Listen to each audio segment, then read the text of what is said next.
महाकाल को लेकर आज भी सच है यह कहानी। रात के समय यहाँ नहीं ठहर सकता कोई भी। आज हम आपको बता रहे हैं महाकालेश्वर ज्योतिर्लिंग के बारे में कुछ रोचक जानकारी। उज्जैन मध्य प्रदेश राज्य के उज्जैन नगर में स्थित महाकालेश्वर मंदिर को सभी जानते हैं। यह मंदिर भारत के 12 ज्योतिर्लिंगों में से एक है। ज्योतिर्लिंग मतलब वह स्थान जहां भगवान शिव ने स्वयं स्थापित किए थे। पुराणों, महाभारत और कालिदास जैसे महाकवियों की रचनाओं में इस मंदिर का मनोहर वर्णन मिलता है। पुराणों में शिव का नाम रुद्र रूप में आया है। रुद्र संहार के देवता और कल्याणकारी हैं। विष्णु की भांति शिव के भी अनेक अवतारों का वर्णन पुराणों में प्राप्त होता है। शिव की महत्ता पुराणों के अन्य सभी देवताओं में सर्वाधिक है। जटाजूटधारी, भस्म भभूत शरीर पर लगाए, गले में नाग, रुद्राक्ष की मालाएं, जटाओं में चंद्र, गंगा की धारा, हाथ में त्रिशूल एवं कटी में बाघंबर और नंगे पांव रहने वाले शिव कैलाश धाम में निवास करते हैं। पार्वती उनकी पत्नी अथवा शक्ति है। गणेश और कार्तिकेय के वे पिता है। यूं तो इस मंदिर का काफी महत्व है। यहाँ भक्तों का तांता लगा रहता है, लेकिन इस बात को बहुत कम लोग जानते हैं कि भगवान महाकालेश्वर ज्योतिर्लिंग की उत्पत्ति कैसे हुई थी।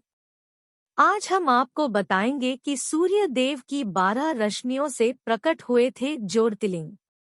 12 रश्मियों से प्रकट हुए थे ज्योतिर्लिंग। कहा जाता है कि जब सृष्टि का निर्माण हुआ था उस समय सूर्य की पहली 12 रश्मियां धरती पर गिरी। उनसे 12 ज्योतिर्लिंग का बने। उज्जैन महाकालेश्वर ज्योतिर्लिंग भी सूर्य की पहली 12 रश्मियों से ही निर्मित हुआ। तब से बाबा महाकालेश्वर की पूजन उज्जैन में होती है। उज्जैन की पूरी भूमि को उसर भूमि कहा जाता है, यानी शमशान की भूमि।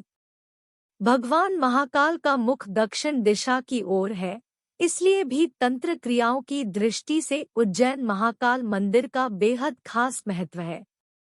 महाकाल की नगरी में हरसिद्धि, काल भैरव, विक्रांत भैरव आदि भगवान विराजमान है। उज्जैन में महाकालेश्वर मंदिर परिसर में कई देवी देवताओं के कई मंदिर हैं। महाकाल बाबा के दर्शन के लिए मुख्य द्वार से गर्भगृह तक कतार में लगकर श्रद्धालु पहुंचते हैं। मंदिर में एक प्राचीन काल का कुंड भी है। यहाँ स्नान करने से पवित्र होने और पाप व संकट नाश होने के बारे में कहा जाता है। महाकालेश्वर मंदिर 3 खंडों में है। नीचे वाले हिस्से में महाकालेश्वर स्वयं है। बीच के हिस्से में ओंकारेश्वर है। ऊपर के हिस्से में भगवान नागचंद्रेश्वर है। भगवान महाकालेश्वर के गर्भगृह में माता पार्वती, भगवान गणेश एवं कार्तिकेय की मूर्तियों के दर्शन किए जा सकते हैं। जानकारी के लिए आपको बता दें कि भगवान श्री कृष्ण ने भी अपनी शिक्षा उज्जैन से ही ग्रहण की थी। उज्जैन की ख्याति प्राचीन काल से ही धार्मिक नगरी के तौर पर देखी गई है। यहाँ लंबे समय राजा महाराजा विक्रमादित्य का शासन था। राजा को नहीं थी उज्जैन में ठहरने की इजाजत। आपको बता दें कि बाबा महाकाल सृष्टि की उत्पत्ति के साथ स्वयं प्रकट हुए थे। आज भी उज्जैन के राजा महाकाल ही है। बाबा महाकाल के बारे में एक कथा प्रचलित है, जो आज भी सच है। पहले किसी भी राजा को महाराज महाकाल की नगरी उज्जैन में ठहरने की इजाजत नहीं थी। ऐसा इसलिए था क्योंकि कहा जाता है कि सदियों पहले कोई और राजा एक रात यहाँ गुजार ले तो उसे अपनी सल्तनत गंवानी पड़ती थी। इसी वजह से महाकाल की शरण में रहने के लिए सिंधिया राजघराने ने महल बनवाया। उस समय में सिंधिया राजघराने ने उज्जैन में कालीदेव महल अपने ठहरने के लिए बनवाया था। कहा जाता है उज्जैन आने पर सिंधिया महाराज इसी महल में ठहरा करते थे। आज भी प्रधानमंत्री और मुख्यमंत्री रात के समय उज्जैन में नहीं रुकते हैं।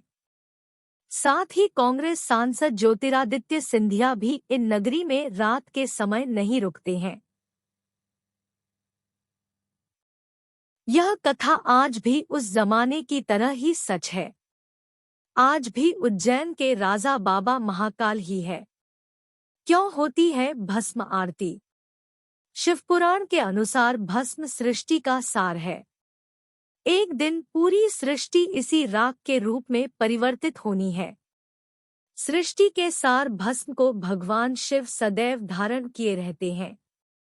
इसका अर्थ है कि एक दिन यह संपूर्ण सृष्टि शिवजी में विलीन हो जाएगी।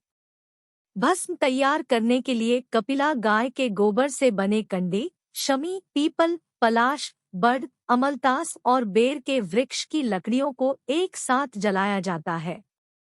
इस दौरान उचित मंत्रोच्चार भी किए जाते हैं। इन चीजों को जलाने पर जो भस्म प्राप्त होती है उसे कपड़े से छान लिया जाता है। इस प्रकार तैयार की गई भस्म भगवान शिव को अर्पित की जाती है। पापों से मिलेगी मुक्ति। ऐसी मान्यताएं हैं कि शिवजी को अर्पित की गई भस्म का तिलक लगाना चाहिए। जिस प्रकार भस्म से कई प्रकार की वस्तुएं शुद्ध व साफ की जाती है, उसी प्रकार भगवान शिव को अर्पित की गई भस्म का तिलक लगाने से अक्षय पुण्य की प्राप्ति होगी। साथ ही कई जन्मों के पापों से भी मुक्ति मिल जाएगी। महाकाल की पूजा में भस्म का विशेष महत्व है और यही इनका सबसे प्रमुख प्रसाद है। ऐसी धारणा है कि शिव के ऊपर चढ़े हुए भस्म का प्रसाद ग्रहण करने मात्र से रोग दोष से मुक्ति मिलती है। अगर आपको यह अनजान तथ्य पसंद आया हो तो कृपया इस चैनल को लाइक, शेयर और सब्सक्राइब करें और बेल आइकन को हिट करना न भूलें।